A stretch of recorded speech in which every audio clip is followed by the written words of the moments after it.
ensure that people know who the councils are, PCAC is, and what everybody does, and why it's important. And part of that message goes to the MTA as well. Does anyone have any thoughts or questions, comments on the proposed Question. budget? Yes, Chris. Question. I just want to make it clear regarding the salary means when you come to your salary, is it going up? Well, we do not make those determinations. Those are all based, any increase in the personnel expenses Yeah. are determined by the MTA. So there has been a slight adjustment, but it's not significant, which is unfortunate for a staff who haven't been paid. Well, we do, PCAC has advocated for itself in the past And we can will continue in to the do that. future. And second question, because I'm familiar with reimbursement, there is a time that, there is a certain guideline, like New York State does, is when you're bringing the receipt in, it is, you gotta, you do need to let the person know, like Deborah, who's the secretary, and you, Lisa, as right now the new director, you need to let them know that you're bringing the receipt at this certain date, but there is I agree with Randy earlier, there's gotta be certain guidelines. That has to be. They will be taking care of it. Yeah, we'll No, take care of I it, yeah. agree with what you're saying, we will take care of it, but I'm only saying is we just gotta make sure it doesn't ever happen again. Right, exactly. And Definitely. I think the word will have gone out that the other expense you submitted in a timely. We'll define timely. Anybody else with any comments on the proposed budget? Andrew, I'd like to make a motion. Okay, excuse me, yes. Okay. Yeah, I Oh, can't sorry. find it at the moment, but are we budgeting for a forum? We've discussed for a number of years that we need to have a forum. Yes, we are. We have that in, I'm sorry, that's in my narrative that I didn't. You didn't read? That I didn't read. I'll just read what we wrote here. The funding allocated for conferences, events, and trainings has been extremely valuable, supporting staff development and member development, and improving our skills and also our outreach. Now, members are able to participate in any of the trainings that we do hold. No. We also, hold on. Okay, We also look forward to hosting council and Okay. PCA events to discuss issues critical, PCAC, I said that. Critical to future MTA Okay, system. that are critical to future of riders and to within the MTA system. In 2018, we budgeted $16,000 and expended $9,061. So we recommend that we are able to reduce this category to $14,000 in 2019, which will still allow us to hold and participate in these kinds of forums. So we've actually been speaking about what kind of forums would be appropriate, who some of the partners would be, and that's not something that there's among staff has necessarily come to consensus on, but certainly around the 20-year needs is what I understand has been traditionally looked at, but there are a number of other opportunities. So if you have ideas, please let us know. Okay, I have something about the conferences, since Yeah. it was raised. Yeah, in Andrew's chair report, mentioned some staff had attended some conferences, Yes. which is really great. It's just, I think it'd be good if the members of the PCAC, all three councils, all members, or just even the exec, however, got some, a short report or some highlights about what went on at those things, or some things we should know about. Right. I mean, that way it'd be useful for all of us. Absolutely. In a better way, and better Yeah, communication. like in the report, it said Bradley would be telling us at the Transit Rights Council, but some of that stuff applies to the other. Right, so each of the, this information has actually been in the minutes, not just the minutes, but the reports for each of the councils in the last couple of months that I've been here.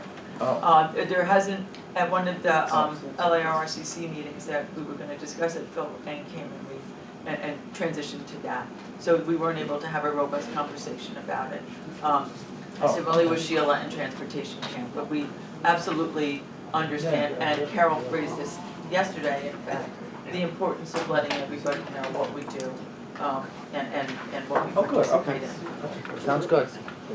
Ira, yeah, so we brought this up something at the TRC meeting, but not only letting us know what you do, But when these meetings and conferences are going on, because other members of the PCAC might be interested in attending if they knew that they were happening. So if there is some way, anything, not every time you go, Right. but anything that you think is worthy, it might be a good idea to send it out to the whole membership so that if anybody wants to go, they know it's happening before the fact rather than Right after the after. fact. Right, sure. If you could do that. I mean, some of the ways that we find out about some of the conferences and events is just by signing up on email lists. But we'll continue to look to see what might be appropriate. Some of the transportation camp was held in Brooklyn, Revolution was held in Pittsburgh.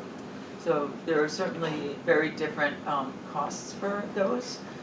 And we're gonna be looking at also staff-wise, but we'll. Lisa, all I'm saying is that if somebody feels they want to go to Pittsburgh and they're going to pay their own way. I mean, I'm not saying that PCAC should pay for these people, but or somebody happens to be going to Pittsburgh anyway at the same time. It's not always, Pittsburgh was this year. Right. No, It's been I'm other just, places. I'm So- just using all right. that as an example. I'm just saying, just to give the information. I think the message has been heard, Lavender. Yeah. We will send out that information out, what we're gonna participate in. Okay, and then the other thing, you said you were going to mention about Andy Byford.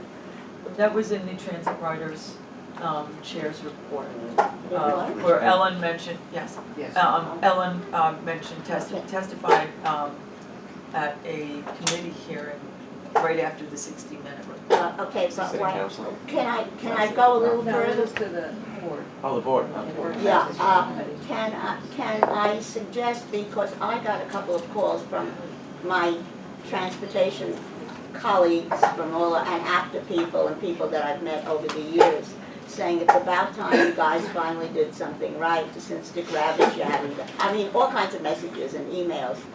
And for those of you who haven't seen it, he really did us proud. And it might be a good idea. It's 60 Minutes is available like on demand and some of the other things. But We did send that out, we sent out the whole transcript. Yeah. We did send out the And the 60 link. minutes thing. Yes. You can look it up, it's online. Okay, but also, it might be nice if we just dropped him a note telling him how pleased we were, or how nice it was, or how good it was that he appeared on a national program like that. So I think that we did that with our testimony. Ellen testified to that effect, it's in the public record, and it was submitted, so it's in all the minutes. Lisa, But yes. Lisa, we were at the board meeting, he did say thank you to us. Yes, he did. Yeah. It's And nice, you- and and he you did bring- and we did bring responds that to your to, seat. Yeah, that's why I thought that Response. sending him actually a note might be. Oh, it was mentioned, Judy, what happened was, I think you missed the. folks, we really do need to move on, we have Okay. speakers coming. Okay. Let me ask you this, Ira, do you know of any business improvement districts in the sections of Long Island City that Amazon is coming to? Oh, I The do. Long Island City. Oh, yeah, you would know She too. lived in Long Island City Okay, Partnership. we might want to speak to them, because we have said that we'd like to be part of an ongoing group. So just coincidentally, two things that happened of coincidence, and this is actually real coincidence, not the kind we made. The day that Amazon announced its deal, what happened to be a committee hearing day. It was November 12th, 13th, right after Veterans Day was observed. And we were presenting testimony, calling for improvements in transit infrastructure, sort of in anticipation of Long Island City being named, because that's what all the buzz had been about. And as we were waiting to be called for testimony, to testify, the announcement came through that in fact there had been, that Long Island City had been selected, and I was able to sit and read on my tiny little screen the 132-page scan, I should say, 132-page agreement, which didn't indicate that there was going to be any transit infrastructure. So we were able to infrastructure funding, and we know that the $108 million that the city said they were going to contribute to Long Island City, that area, for infrastructure improvements primarily meant water and sewer and some roadway improvements, and not the subway and Long Island Railroad improvements. That night, I was, my civic association, Hunters Point Civic, just happened to be having its meeting, and Michael Generis, was there, state senator, and Jimmy Van Bramer, councilman's representative. So we were able to make our statement there and present comments. But I think going to the Long Island bid, Long Island City bid, is an excellent idea, and they have a upcoming meeting, so we'll do that. Oh, okay. Yeah, Mark. I'm sure this is known already and accepted, but I have to say it. I just want to make sure that whatever we do with the Long Island City stuff is that we make sure we don't join any groups that are, Absolutely. let me just say it for the record, is maybe having issues beyond transportation, so we don't get pulled into the political battle that may be going on, and that we just make sure that whatever group we may join, and I know you know this, but I just have to say it, that sure we may join is limited to our purview, because I don't think we want to get pulled into that, you know. You are correct, and because it does get ugly, in the civic meeting I went to was, what was really noticeable of how, the lengths to which, and that was the day of the announcement. Things have changed since then, but no, I would absolutely be but thank you for bringing that up. Edith. Long Island City is not known as the hub of accessible travel. Correct. It is far from accessible. I always feel like I'm wheeling miles to get back to the sole elevator I know that works. I would certainly hope that there would be some inclusion of the disability community at some point in this process, particularly since Amazon is known for hiring. And I would be concerned that we not get into a situation where the only access is going to be e-hail or Accessoride or whatever. So we really would, be concerned about, and please do not identify Transit Center as the people that get talked to, as unfortunately Andy has done. Oh, we don't, we certainly don't do that. And what we've called for the Amazon, as part of our call for Amazon to fund transit infrastructure improvements has absolutely included accessibility. One of the, Andrew mentioned that letter that we sent to the New York Times, and that there was a Times article that talked about a working group, a community working group that was being developed. So we've offered our services as part of the community working group, but as we continue to reach out, we will, I don't know what the formation of that is, but we will definitely ensure that there be the need to include the accessibility community. Okay, because quite often, professionals are considered to be the proper spokespeople, and that's not the way it should be. They're not the ones who actually took 4 subways to get here this morning. Right. Yep. And you do know that Queensboro Plaza is becoming accessible. But that's not even close. No, it's not, but Yeah, I feel sure Is Amazon it in will have design? changes to I think various- it's still in design, isn't it? Yeah. Yeah. But it's scheduled. It's one of the Again, as I city said to stations. Ira, I am not holding my, oh, come on, it's by 2020. Our speakers have arrived, so is there any other business before we introduce them? So is Times Square. Oh, yes, so On the- obviously we do have on the, to Times Square. take a vote on the budget, Yeah. which That's a 2020. has been now made and That was to so accept the easy. budget. Is there a seconded? Second. You're a third now. Third, fourth, here. I think we've had opportunity for discussion. All those in favor of the proposed budget? So, Any opposed? Any Abstentions? abstaining? I'll abstain. 1 abstention. All right. That's on the record. You have to go out the same way you came in, right? I could say no vote for that. Has no effect on me, so, You I should still probably be abstain. taking the train somewhere, you next year. But their budget, I can't vote on Well, the that. advocacy for people like you who live in someplace.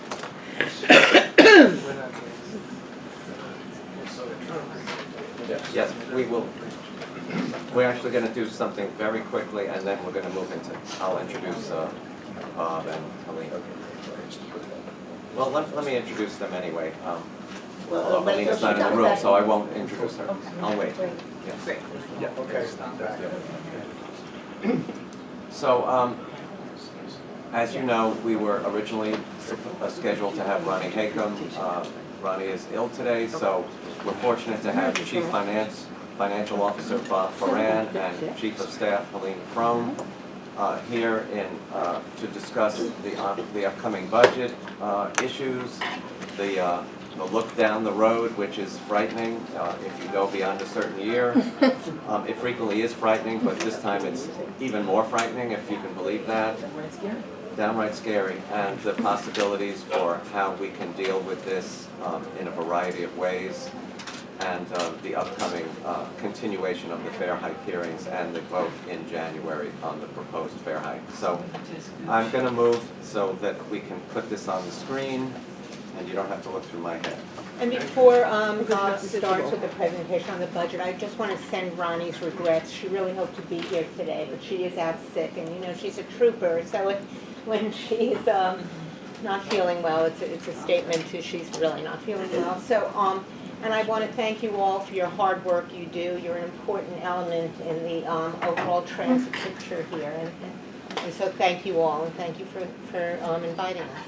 And would you send Ronnie our best wishes for a speedy recovery? Absolutely, absolutely. All right. Good. Want the lights dimmed? Yeah, some of them. If you like. You have an expert. That's good. Okay, Can everybody see? so again, this is, we're going to be voting next week just on the 2019 budget, okay? There is a financial plan presentation that is attached to it that looks out over the next 4 years beyond that, but it's just the 2019 budget that we're proposing. The left side of the page shows where the revenues come from. As you know, more than half of it comes from toll and fare box revenues, and then dedicated taxes, local subsidies. Total budget is around $16.8 billion. Most of the expenses relate to labor, and you can see with payroll, overtime, health, welfare, pension, and other labor, which is basically fringe benefits, FICA, things like that. It's about $10 billion.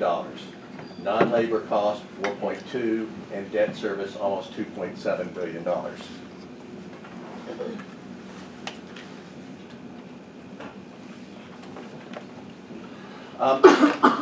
The kind of recurring theme is that we do need additional revenues. And what I've done here is I've just showed you what has happened to our projections of revenues over the last 18 months. In the July plan 2017, we had forecasted revenues. Between July 2017 and July of this year, 2018, you can see that fare and toll revenues dropped about $125, $130 million a year for a total over that period of almost $600 million. Dedicated taxes, mostly from the MMTOA account, the Metropolitan Mass Transit Operating Assistance account, dropped $566 million during that period. Other revenues down about $275. But then again, between July 2018, this year, and November, we've had a further deterioration in our projected revenues.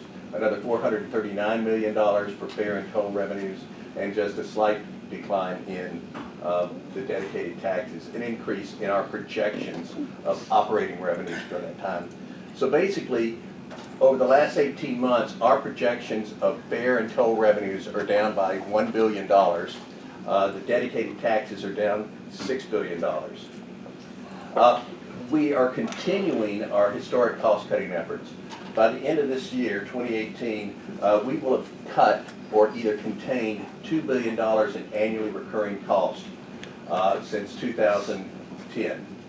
We project another $348 million will be achieved in savings by the end of 2022. But really, it is getting harder and harder for us to achieve savings operating the way we do. 2017 and 2018 and 2019 budgets have been and will be balanced using one-shots. And by one-shots, I mean non-recurring things, pulling down reserves, pulling out cash from various accounts. But it is not structurally balanced, meaning our revenues do not equal or exceed our expenses. Out-year deficits have increased significantly since the July plan. And so basically, without additional recurring revenues in the near term, our options are going to be service reductions, reductions in force, and or additional fare and toll increases. Nothing that we want to do. These are all really unpleasant things, but absent recurring revenues, that's really all we have to work with.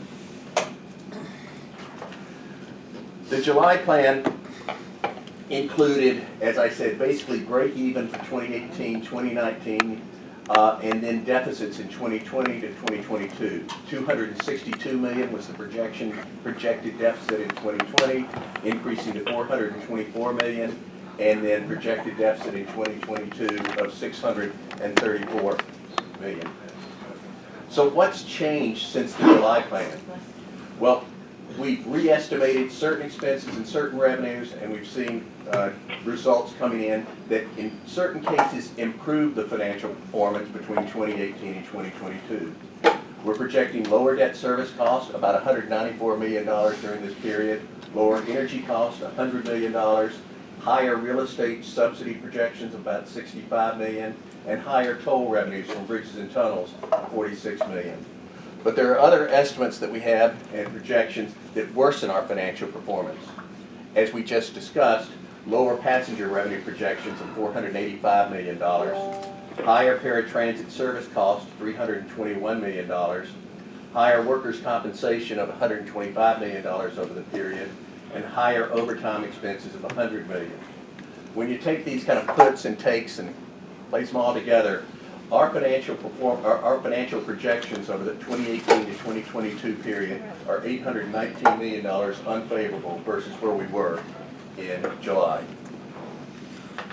So what's included in this November plan, which becomes the basis for what the board will be asked to vote on in December for a budget? Well, it continues to include the proposed biennial, every 2-year, fare and toll increases that net 4% in both 2019 and 2021. And that's consistent with what we've been showing for the last 4 years. And I would point out that if you look at that 4% over a 2-year period, and then look to see what CPI inflation is projected to be during those 2-year periods, you're looking at something 4% versus 5.3, and then 4% versus 4.7 in 2019 and 2021, respectively. Now again, I do want to point out that these are financial projections where we've included proposed fare and toll increases. Fare and toll increases are not automatic. They, as you know, they're subject to public hearing, and then the board will take a vote on a proposal or proposals that they may craft. But basically, the financial projections assume 4% in 2019 and 2021. Since the February plan, we've identified $1.9 billion in recurring savings. At the February plan, we basically said we're going to try to achieve savings, but we didn't know exactly how we would achieve them. So since February, we've identified initiatives that will accomplish $1.9 billion of savings during this period. We've also maintained some of the major investments from prior plans, including maintenance of the subway action plan that was funded by phase 1 of the congestion pricing. That was the 4 hire vehicles that are supposed to generate $300 million on an ongoing basis. We have additional investments in maintenance and operations cost of $216 million over the plan period. And we continue to have a balanced 2019 projection, but again, it's using one-shots. The deficits for 2020, 21, and 22 have increased now significantly. We're projecting in 2020 a $510 million deficit, an $816 million deficit in 2021, and almost $1 billion deficit by the time we get to 2022. There are additional maintenance and operation expenses we put in here. I laid them up here for you. The details are all in the materials that are available online. So where are we today in our projections versus where we were in the July plan? You can see the contrast there. A slight positive $64 million in 2018, and that's basically from drawing down the remaining balance of our general reserve. So that money just rolls over into the next year to address the deficit, but then you get to the next year and we're down to only 18 million. So again, basically break even. And then you can see the difference between where we thought we would be last July and where we think we'll be now based on the projections. So clearly it is a much more dire forecast than we had earlier projected. I said we're using one-shots to balance the budget for both this year and next year. So what are some of these one-shots? Well, every year we put 1% of our budget aside as a reserve. We took, so roughly $165 million this year. We took half of that in July, and we're taking the balance of it at the end of this year. We reduced pay-as-you-go capital to offset a reduction in the payroll mobility tax we got hit with earlier in the year of $65 million. We basically have frozen filling all non-essential vacancies. If it's safety, if it's security, or if it's something that was attributed to the subway action plan where we have received funding, we're allowing those to be filled, but everything else is basically frozen.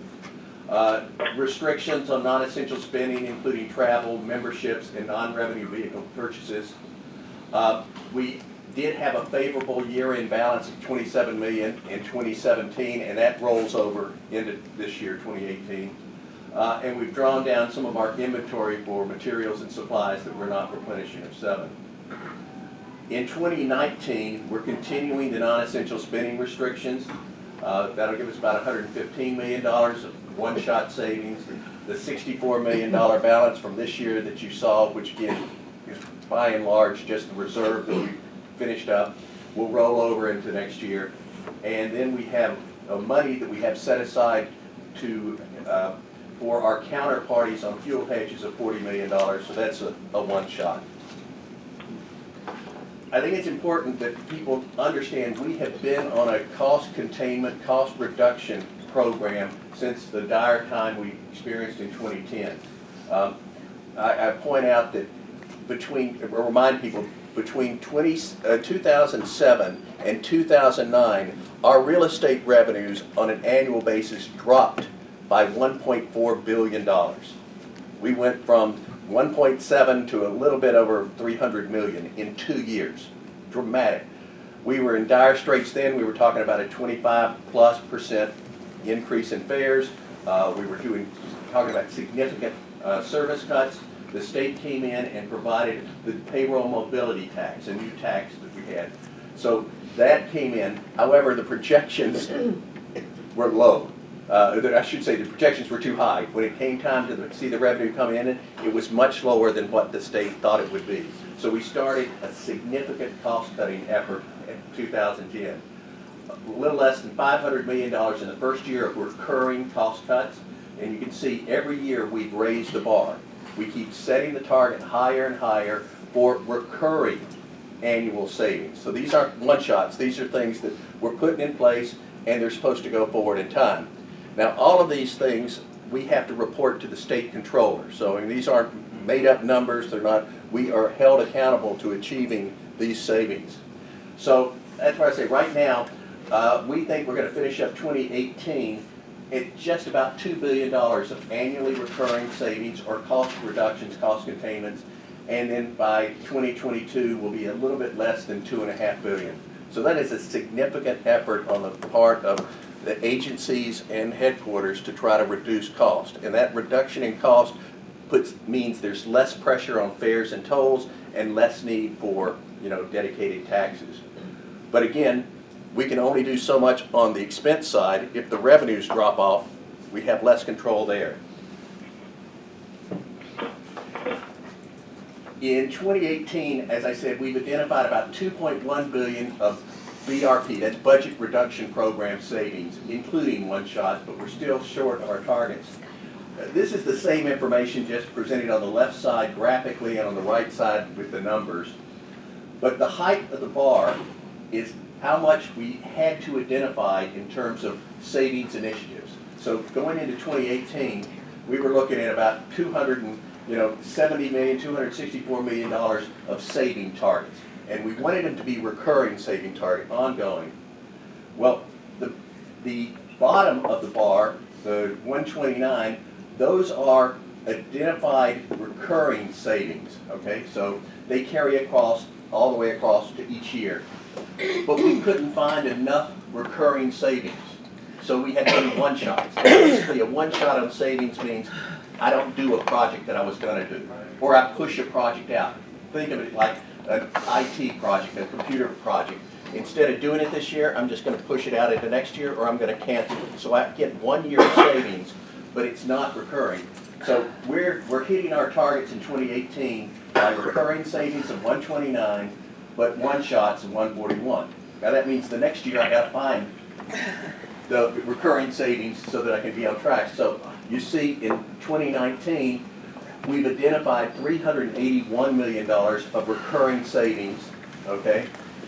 I have $36 million of one-shots that I still have to do, or that I've identified I'm gonna do in 2019.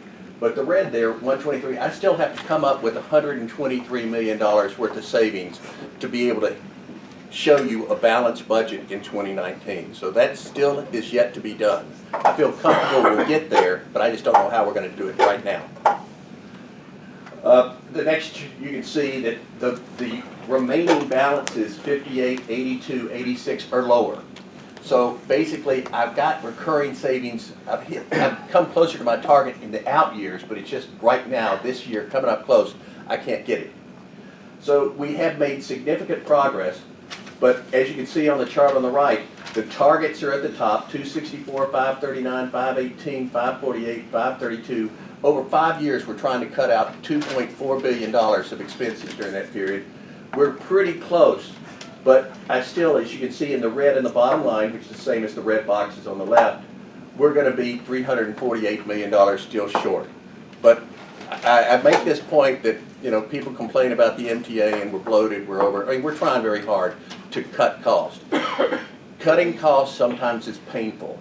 We're trying to do this without affecting service, because I will tell you, in 2010 when I got here and we started, we had just raised fares 10% the year before, because that was part of the deal for the PMT, and then every 2 years we were going to raise the fares 7.5%.